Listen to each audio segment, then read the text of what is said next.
But underneath the surface of Bikini Bottom, there's this deep, unsettling world of lost episodes, strange internet myths, and a mystery that has kept online detectives completely captivated for years.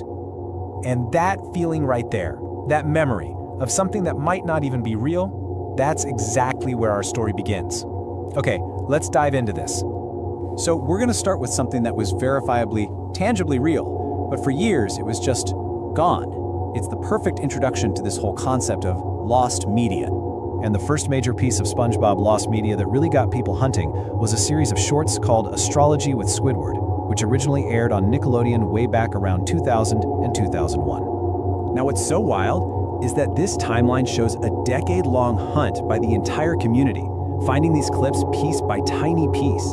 For years, all fans had to go on were their own fuzzy memories and these weird foreign language clips. Eventually, thanks to the combined efforts of YouTubers, Redditors, and the archivists over at the Lost Media Wiki, they managed to bring most of these shorts back from the dead. But here's the twist. Not all the rumors turned out to be true. We go from finding what was real to suddenly confronting what absolutely was not.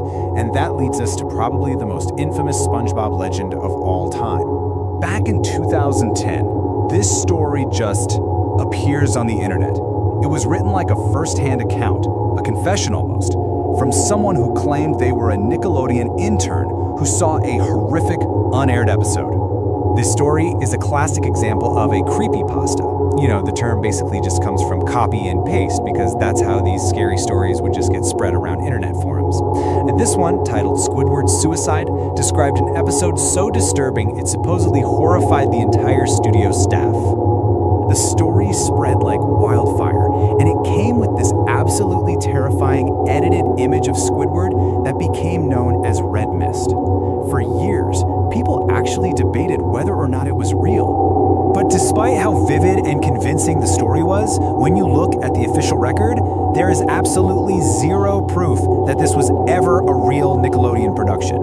It was pure, unfiltered internet folklore. But Red Mist was really just the beginning. Once you get past that, you find this entire iceberg of other strange and unconfirmed SpongeBob media.